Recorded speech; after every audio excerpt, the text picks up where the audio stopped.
Bonjour à tous, Jean-Christophe pour la chaîne YouTube Écouter pour être. Je voulais vous proposer un nouveau podcast sur la thématique la terre-mère. La terre. Si on laisse résonner ce mot, qu'est-ce que ça peut évoquer chez nous? Si on laisse cet espace un peu vide et qu'on écoute rien que ce mot, la terre. Ça peut paraître insignifiant dans un monde submergé d'informations, de suractivité mentale, qui parfois nous empêche une connexion naturelle, un lien naturel avec la terre. Et ce que je vais vous proposer à travers ce podcast n'est pas uniquement des connaissances, parce que moi j'aime aussi aller vraiment sur un terrain très, très pragmatique de conscience. Et simplement, dans les conditions dans lesquelles vous écoutez actuellement, j'aimerais qu'on marque une pause et simplement qu'on écoute cette sensation que nous avons d'être portés. Peut-être qu'on se trouve sur une chaise, un fauteuil, ou peut-être même que vous êtes debout. Mais il serait intéressant que nous nous arrêtions quelques instants et avant tout pour rendre hommage à la terre et pour observer à quel point nous en recevons quotidiennement et à chaque instant une sorte de grâce, de soutien. Et donc là où nous sommes, on se sent porté et on sent cette gravité terrestre qui nous attire vers le sol. Et on peut ressentir cette sensation simple d'être porté. Et pour ça, il faut que notre mental arrive à lâcher le contrôle. Il est un peu sur sa tour, là, tout en haut, et coupé des forces et de ce lien à la terre, mère. Donc je me sens porté. Mais plus que cela, plus que cette sensation, je suis réellement porté par la terre. Donc cette terre nous soutient continuellement et à chaque instant elle nous porte et nous sommes simplement déposés sur elle. Et lorsque nous sommes arrivés sur terre, du coup, nous sommes sortis du ventre de notre mère et nous avons rejoint une autre matrice, la matrice terre, qui nous porte à nouveau comme une continuité de cette filiation sur quelque chose de plus grand que l'être humain, cette énergie de la terre, cette énergie de la mer. Alors, je reprends souvent ce mot, mais c'est simplement pour peut-être contacter la résonance au-delà du mot. Pourquoi aller vers cette résonance et une écoute plus attentive? Déjà, simplement une écoute profonde de la terre-mère, nous amènerait certainement à contacter une profonde tristesse. Et peut-être que vous en avez déjà fait l'expérience. Pourquoi on contacte ou contacterait une tristesse en écoutant simplement la terre? Bien simplement, on se rendrait compte de l'absurdité ou la folie de certains hommes. Alors j'aime pas dire les hommes parce que c'est pas tous les hommes, et heureusement. Mais quand on voit toutes les destructions massives, les poisons, tout ce qu'on insuffle dans la terre-mère, imaginez quelques instants qu'on empoisonne votre propre mère. Et on verrait immédiatement un rapport direct avec la sensation qu'on éprouverait. Mais imaginez maintenant que nous transposions cette situation à la terre. Parce que c'est réellement la terre-mère, et c'est aussi une mère qui nous accueille, qui nous a accueillis continuellement depuis le premier jour de notre naissance. Et donc on ne peut pas rester indifférent à cela, on ne peut pas rester, disons, neutre sur cette situation. Et pour autant, cette terre est capable d'un immense sacrifice, c'est-à-dire le faire sacrifice de sa propre harmonie, de sa propre paix et de sa propre aussi générosité. c'est-à-dire que lorsqu'on observe simplement la Terre à l'état naturel, elle est abondance, don. Elle est extraordinaire avec tout ce qu'elle nous donne, tout ce qu'elle nous amène, souvent dans une grande sérénité et au-delà des événements qui peuvent nous perturber, comme des éléments climatiques extrêmes, des cyclones, des tremblements de terre, des éruptions volcaniques, dont on peut considérer qu'il n'y en a pas tous les jours et dont on peut aussi se poser la question en quoi ces événements ne compensent ou ne régulent-ils pas quelque chose d'un désordre fait par l'humain. C'est aussi une question qu'on peut se poser. Donc la Terre est en soi une force de sérénité, une force stable, normalement une force d'harmonie et une force de générosité. Elle a toutes les qualités, effectivement, archaïques de la mer, mais dans des actes, on n'est pas dans la pensée, on n'est pas dans des connaissances intellectuelles. On doit être simplement dans cette reconnaissance telle qu'elle est, dans une gratitude de tout ce que nous offre la Terre depuis notre premier jour. Et puis malheureusement, vous savez comme moi que les hommes ont fait certains hommes ont fait des tas de choses qui la détruisent de plus en plus. Ils l'entourent de milliers et de milliers de satellites qui perturbent aussi son activité électromagnétique naturelle. Et en fait, tout est perturbé, tout est chaotisé, si on pourrait dire ainsi, et tout l'atteint. Et je me suis demandé si c'était pas le moment d'avoir on pourrait dire comme une prière, une attitude intérieure, de se relier à elle avec la force d'amour. Nous ne sommes pas tous responsables et nous ne sommes pas fondamentalement responsables de la destruction de la planète. Néanmoins, nous avons et nous continuons à participer à cette destruction. On n'a qu'à voir, je vois quand je roule, alors bon, j'ai un vélo électrique, mais quand je roule, je vois toutes les voitures, et moi-même j'ai eu des voitures dans ma vie, et je ne suis pas dans un jugement ou une critique, mais simplement dans l'observation d'un constat. Nous participons tous à cette pollution, à cette destruction, de par nos moyens de consommation, de par notre manière de vivre au quotidien. Nous essayons, bien évidemment, certains d'entre nous, de polluer le moins possible. Néanmoins, quelle importance il y a à s'éprouver soi-même dans cette connexion à la Terre, si nous la considérons comme la Terre-Mère, si on la considère simplement comme les purs matérialistes le disent, comme une sorte de conglomérat de minéraux, de toutes sortes de substances qui sont là pour nous permettre de jouir de la terre sans limite, même quitte à la détruire.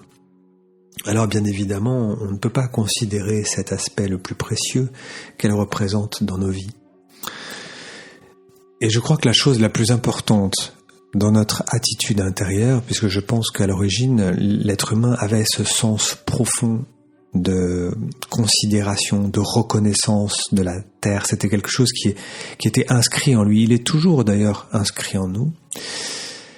Je pense que le premier élément de construction pour retrouver ce sens inné de lien à notre terre-mère, c'est de considérer que nous sommes ici, accueillis, que nous sommes des invités sur terre.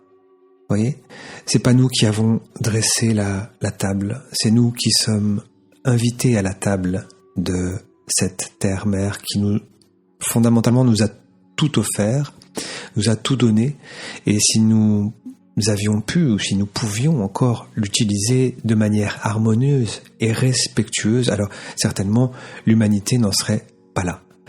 Et on aura beau être toujours dans chercher des éléments, des informations, être dans la critique du monde tel qu'il est, de par la dynamique qu'il prend, encore plus destructive par endroits, cela ne servira à rien. pour moi, en fait, au-delà du fait d'être dans une critique, ce qui est important, c'est quel acte je pose aujourd'hui. Quel acte je pose aujourd'hui en conscience dans ce lien fraternel, humain, avec la terre-mère. Et au moins une fois ou 2 fois par jour, comment je peux m'éveiller à cette conscience. Je vais faire suivre ce podcast par une méditation sur la terre-mère. Et ce sera aussi l'occasion d'être dans une action vraiment concrète de lien à la terre. Mais dans notre quotidien, en fait, vous voyez, une fois que la gratitude, la reconnaissance s'éveille, je crois qu'il n'y a plus besoin de méditation. La méditation nous sert pour, réveiller ces forces intérieures, ces forces de sagesse, ces forces d'amour qui sont simplement des connexions à des facultés ou des dispositions intérieures qui nous sont complètement naturelles et innées, que la vie nous a données. Et la terre, dans cette force qu'elle a de générosité, de don, n'est aussi finalement qu'une résonance à ce que nous portons intérieurement. Dans un échange qui est simplement l'échange du donner et recevoir. Si je reçois quelque chose dans le respect, l'amour, alors je me dois de redonner dans le respect et l'amour. Et simplement, vous voyez, dans quelque chose de très simple, vous voyez un cerisier, un pommier, un fruit que vous avez entre les mains, c'est un don de la terre. Et simplement, par exemple, dans le fait de manger en conscience, dans la reconnaissance de ce don, est déjà une compensation, puisque dans cette gratitude, j'éveille aussi une forme d'énergie qui se redonne à la terre, qui se redonne aussi pas qu'à la terre, à tout mon environnement, à l'univers. Donc ça va bien plus loin. Mais nous sommes tellement embrumés et comme une sorte de brouillard au niveau du mental qui nous coupe de cette sagesse intérieure, que cela nous demande un travail, un effort constant de répétition pour réactiver cette force naturelle, cette sagesse intérieure. Et finalement, on pourrait se poser cette question, est-ce que ces efforts ne méritent-ils pas d'être faits dans le sens le plus fondamental, c'est-à-dire ces efforts doivent me conduire à cette connexion fraternelle à la terre et à mon environnement. Mais bien évidemment, on se laisse tous happer dans nos journées, on va faire nos courses, on prend nos voitures, on a notre vie familiale, on a notre petite activité de consommation, de recherche du plaisir constant à travers plein de choses, et tout ça a du sens. Mais est-ce qu'il n'est pas aussi important de retrouver aussi un autre sens fondamental pour réinvestir notre vie différemment? Ça n'enlève rien à tout ce qui est, mais simplement retrouver ce sens profond de connexion nous permet aussi de sortir de notre ego. C'est-à-dire, je dois aussi redonner quelque chose à la terre. Et c'est pas forcément si compliqué que ça que d'essayer de recontacter la gratitude ou l'amour pour la terre, mère, qui est vraiment une force de don et de générosité constante et qui est en train d'être détruite de manière exponentielle, on pourrait dire. Certains disent que c'est maintenant presque trop tard, mais au-delà de ce trop tard, la Terre a une capacité de régulation tellement phénoménale et elle saura reprendre ses droits à un moment ou un autre.